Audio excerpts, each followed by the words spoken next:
শুভেচ্ছা জনাইছোঁ, বধাই জনাইছোঁ কি আপুনি ইমান ডাঙৰ এচিভমেণ্ট আমাৰ নাগপুৰ মহাৰাষ্ট্ৰত গৈ পেলাই এইটো কৰিছে।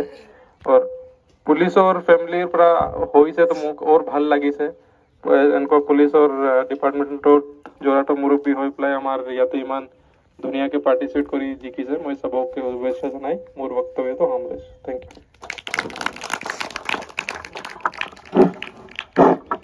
SP ছাৰলৈ ধন্যবাদ।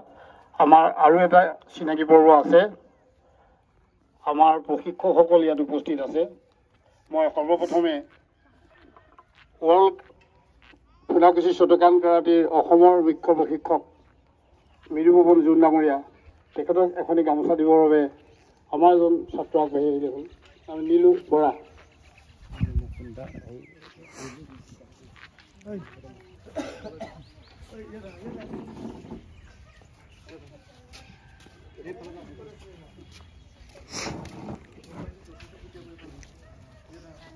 ইয়াৰ পিছতেই তেখেত মৃদুপৱন জোন আন্তঃৰাষ্ট্ৰীয় খেলুৱৈ, অসমৰ সুদক্ষ খেলুৱৈ, তেখেত আমাৰ লগত আছে আৰু সদায় আমাৰ লগতেই থাকে।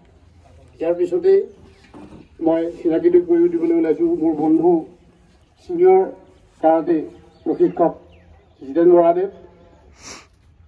তেখেত যোৰহাট ডিষ্ট্ৰিক্ট কাৰাটে এছ'চিয়েশ্যনৰ টেকনিকেল ডাইৰেক্টৰ আৰু বিদুৰী অল ষ্টাইল কাৰাটেৰ মুখ্য প্ৰশিক্ষক। তেখেতকো এখন ফুলাম গামোচা দিবৰ বাবে মই দীপাংকৰ আগবাঢ়ি আহিবলৈ অনুৰোধ কৰিছোঁ।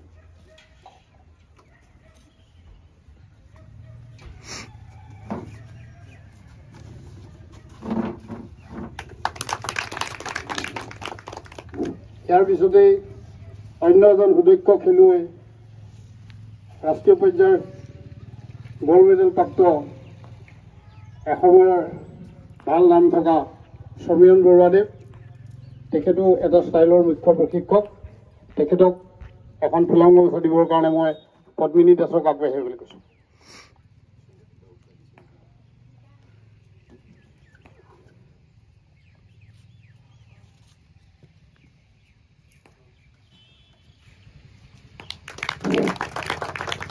ধন্যবাদ। এতিয়া কাৰ্যসূচী ইমান দীঘলীয়া নাই। মই WFSCOৰ মুখ্য প্ৰশিক্ষক মৃদুপৱন জোন ডাঙৰীয়াক দুআষাৰ ক'বৰ বাবে অনুৰোধ জনাইছোঁ। বিশেষকৈ আজি আমাৰ মাজত উপস্থিত থাকি আমাৰ আৰক্ষী অধীক্ষক মহোদয় ডাঙৰীয়াই বহু মূল্যৱান সময়, তেখেতৰ কাৰণে সময় বহুত মূল্যৱান। গতিকে তাৰ মাজতে আমাৰ মাজত আহি উপস্থিত হৈছে আমাক সকলোকে উৎসাহিত কৰিবৰ বাবে তেখেতক প্ৰথমে ধন্যবাদ জনাইছোঁ। লগতে আমাৰ আৰও ছাৰক ধন্যবাদ জনাইছোঁ। আৰু আমাৰ মাজত কাৰাটীৰ প্ৰশিক্ষক জিতেন বৰা ছাৰ, সমীৰণ বৰুৱা ডাঙৰীয়া আৰু মোৰ গুৰু অতুল কলিতা ছাৰ, লগতে অভিভাৱকসকল আৰু ছাত্ৰ ছাত্ৰীসকলক, মই খেলুৱৈসকলক ধন্যবাদ জনাইছোঁ।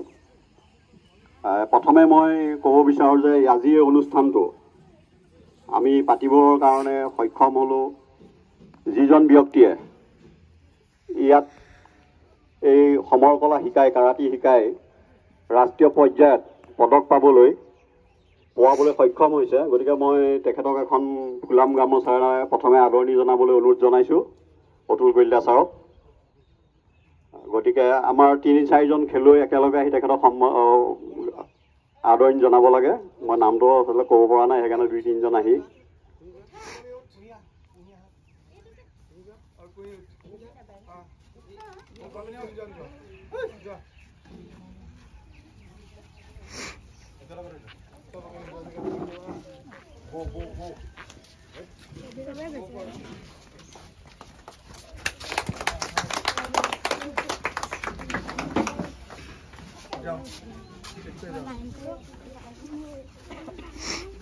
আমাৰ ষ্টাইল বেলেগ বেলেগ হ'লেও আমি কাৰাটে কৰোঁ। কাৰাটেৰ বহুত ষ্টাইল আছে আৰু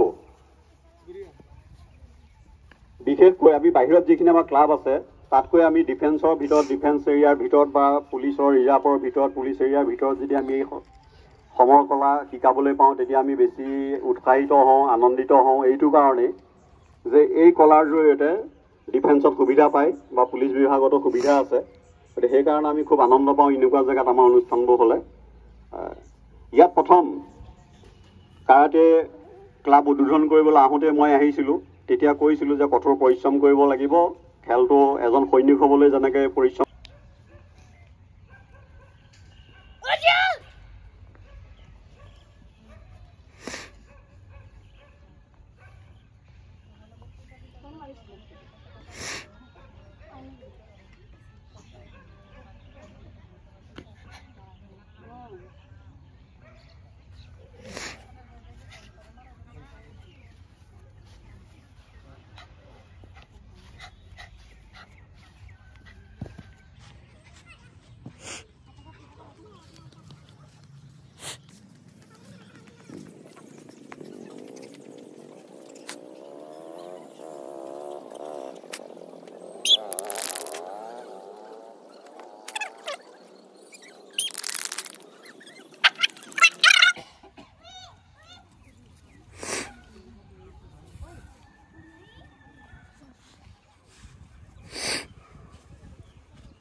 ধন্যবাদ। আমাৰ ডেমনষ্ট্ৰেশ্যন ইমানতে সামৰণি মাৰিছোঁ।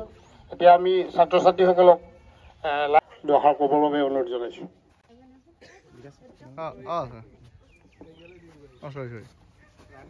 নমস্কাৰ। আজি সংৰক্ষিত আৰক্ষী ছাউনীত উপস্থিত থকা মাননীয় যোৰহাট জিলাৰ আৰক্ষী অধীক্ষক মহোদয় আৰু কাৰাটেৰ প্ৰশিক্ষণৰ যোৰহাট জিলাৰ বিষয়ববীয়াসকল আৰু পুলিচ ৰিজাৰ্ভৰ আৰু হয়তো বাহিৰৰো আছে হপায় কণ কণ মইনা মইনীসকল, তেখেতসকলে বাহিৰত পদক জিকি আহিছে। ভাল লাগিছে মনটো। আৰু ইমান সৰু সৰু ল'ৰা ছোৱালী যে গৈ তেখেতসকলে ইমান দূৰত ইমান সাহস কৰি মানে পদক জিকি আহিবলৈ সক্ষম হৈছে, তাৰ কাৰণে বহুত ভাল লাগিছে। আৰু এইকাৰণে মোৰ ফালৰ পৰা মই আন্তৰিক ধন্যবাদ জনাইছোঁ। আৰু তেখেতসকলৰ অভিভাৱকসকলো যিবিলাক ইয়াত উপস্থিত আছে তেখেতসকলক মই ধন্যবাদ জনাইছোঁ। তেখেতসকলে এনেকৈ আগৰণুৱা হৈ আগলৈকো যাতে এনেকৈ মানে অন্যকো উৎসাহ দি অন্যান্য খেলতো মানে এনেকৈ আগবাঢ়ি আহিবৰ কাৰণে মোৰ ফালৰ পৰা মই অনুৰোধ জনাইছোঁ। আৰু সংৰক্ষিত আৰক্ষী ছাউনীৰ বিষয়া হৈ মই যিমান পাৰোঁ মই আপোনালোকক সহায় সাৰথি কৰি দিম। আৰু আগতকৈ হয়তো আপোনালোকে নিজে গম পাইছেই ফিল্ড চিল্ডবিলাক বহুত উন্নত হৈছে। মাননীয় যোৰহাট জিলা আৰক্ষী অধীক্ষক নেতৃত্বত বহুত বস্তু আহিছে আৰু মিউজিক ছিষ্টেমো আহিছে, চাফাই কৰা মেচিনো আহিছে। আমি আজি আগতকৈ বহুত উন্নত কৰি দিছোঁ। খেল চেলো আৰম্ভ হৈছে। গতিকে বেছি বহলাই নকওঁ, মই ইয়াকে কৈ মই বক্তব্য সামৰণি মাৰিছোঁ। ধন্যবাদ।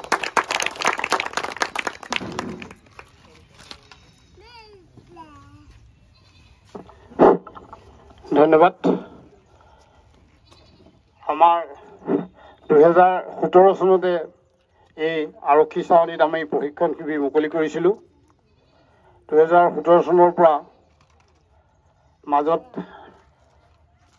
দুবছৰ বন্ধ থাকিলে লকডাউন পিৰিয়ডটোত।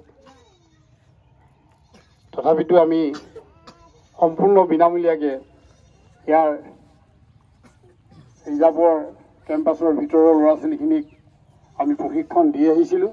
প্ৰশিক্ষণৰ কোনো ক্ষতি কৰা নাছিলোঁ। এই বছৰ প্ৰথম ইয়াৰ পৰা খেলিবলৈ গৈছে, কিন্তু প্ৰথম গৈ যথেষ্ট ভাল ফল দেখুৱাইছে। গতিকে আশা কৰোঁ ভৱিষ্যতে আমাৰ এই ছাত্ৰ ছাত্ৰীসকলে আৰু অধিক ফল আমি আশা কৰিম। আমি তাৰ সেই অনুপাতে আমি প্ৰশিক্ষণ দিম। আজি আমাৰ নিমন্ত্ৰণ ৰক্ষা কৰি আৰু এইকণ সুবিধা অনুমতি প্ৰদান কৰি আমাক যি উৎসাহিত তাৰিখে মহাৰাষ্ট্ৰৰ নাগপুৰত সৰ্বভাৰতীয় কাৰাটে প্ৰতিযোগিতাত অসম দলৰ হৈ অসম দলৰ আমাৰ যোৰহাট জিলাই পুলিচ ৰিজাৰ্ভৰ 14জন প্লেয়াৰ গৈছিলে আৰু অসম দলত সৰ্বমুঠ 38জন প্লেয়াৰ গৈছিলে। আমাৰ অসম দলটোৱে মহাৰাষ্ট্ৰত ছেকেণ্ড বেষ্ট টীম পাইছে। আমি অতুল কলিতা দেৱৰ নেতৃত্বত যোৱা অসমৰ টীমটো লৈ আন্তৰিক অভিনন্দন জনাইছোঁ। লগতে আমাৰ ছিনিয়ৰ যিসকল প্ৰশিক্ষক আছে, ছাত্ৰ ছাত্ৰী আৰু গাৰ্জেনক লৈ তেওঁ নাগপুৰত আজি ইনস্পিৰেশ্যন কাপ নেশ্যনেল 2023 নাগপুৰত অনুষ্ঠিত হোৱা চেম্পিয়নশ্বিপখনত অসম দলৰ হৈ প্ৰতিদ্বন্দ্বিতা কৰি ৰিজাৰ্ভৰ 8জন খেলুৱৈ এই ৰিজাৰ্ভ